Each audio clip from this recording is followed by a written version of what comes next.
What's up, meatbags? It's the often imitated, never duplicated Tony TGD, giving you my quick first impressions of AEW Fight Forever.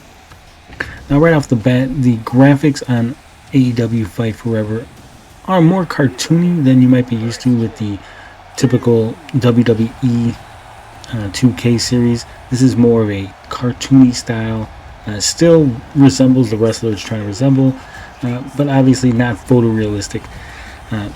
Initially, I thought this wouldn't work. I thought this would be bad. However, when you start adding creator wrestlers to it, usually in the WWE games, the creator wrestlers will look very jarring compared to the actual wrestlers because they weren't, captured with motion capture and all that. But here it works really well because the creator wrestlers fit right in. They look almost like another member of the roster. They look like they belong in AEW Fight Forever. So going off of that, it actually works really well for this game. Now, the gameplay in Fight Forever is also very different from what you might be used to in a WWE 2K game. You have a dedicated punch button, a dedicated kick button, a grab, and a run button. And then you have two different reverse buttons, right? Reversals. You got one for grabs and one for strikes. Again, this is different from a WWE game where you have the one button you push in order to reverse strikes and grapples.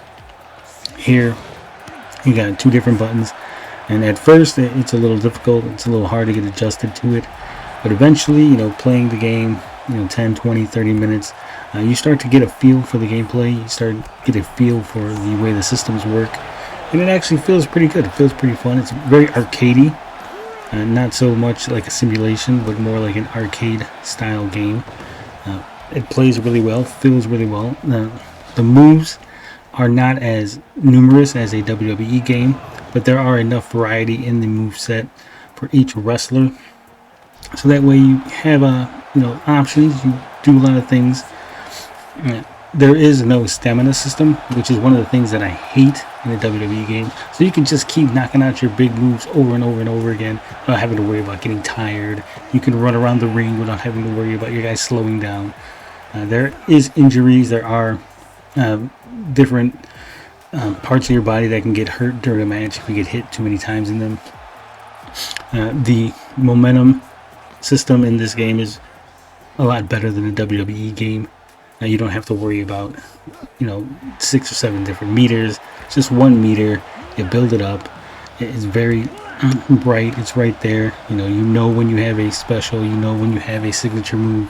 You can do the signature move without having to worry about it turning into a special, because you can do 2 or 3 signature moves if you want, as long as you keep your momentum going. But then if you do a little taunt, you can turn that into, hey, now you got a special move. You do your finisher. The pinning situation in this game, again, I don't want to compare everything to the WWE games, but that's really all there is to compare it to at this moment. It's button mashing to get up. There is no real indication of if it's working or not. You just got to keep mashing the buttons and hope that your guy gets up. That's one of the bad parts of the game, right? I don't really like that. If there was some sort of meter or something where you can see that, hey, I gotta mash it harder, I gotta mash it faster, I'm almost there, I almost kicked out, I was that close to kicking out, that would be a lot better in my opinion. Right now you're just kind of mashing wildly and hoping that you're doing it fast enough to get up.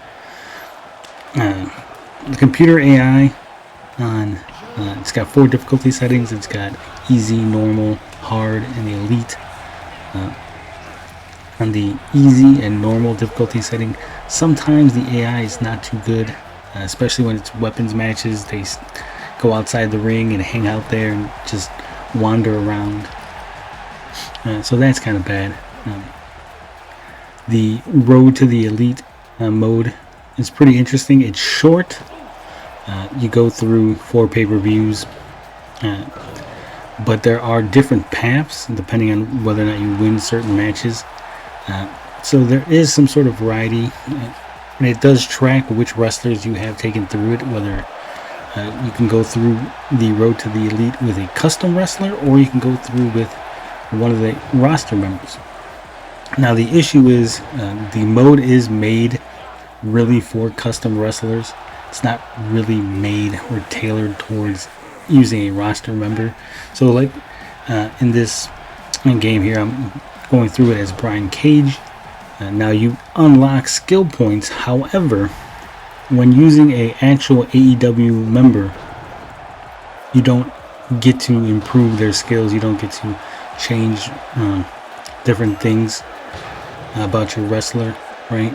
Now, if you're using a custom wrestler, you can improve your skills. You can improve, how many signatures you have, how many specials, what sort of extra little things about your wrestler, the little passives. So there's a lot more variety when you're using a custom wrestler as to what you're going to do. When you're using a actual AEW roster member, you're limited by the amount of actions you can take during the whole road to the elite. Now, during the whole road to the elite, there are little mini games you can try to play. There's different things you can go to. You can go out to eat to improve your energy levels. You can go to the doctor to get your injury fixed. You can go sightseeing and see the different sights. You unlock different shirts that you can wear and buy. There are unlockables in the game. There's a couple of wrestlers that you can unlock. Cody Rhodes needs to be bought. So if you're a Cody Rhodes fan, you might want to work towards buying him right away. There are weekly, daily, monthly challenges that unlock different AEW cash that can be used to buy wrestlers, moves, props for the arenas, various other things, taunts. So there is some things that need to be unlocked with the, like I said, AEW cash that you earn by doing different challenges, winning matches. It does track how many wins and losses you have. It tracks how well the matches were. So there's a good variety in that. Not so much variety in the Creator Wrestler suite, right? There's a lack of faces, a lack of items, shirts, pants, shoes, mask, face paint. Is really basic, right?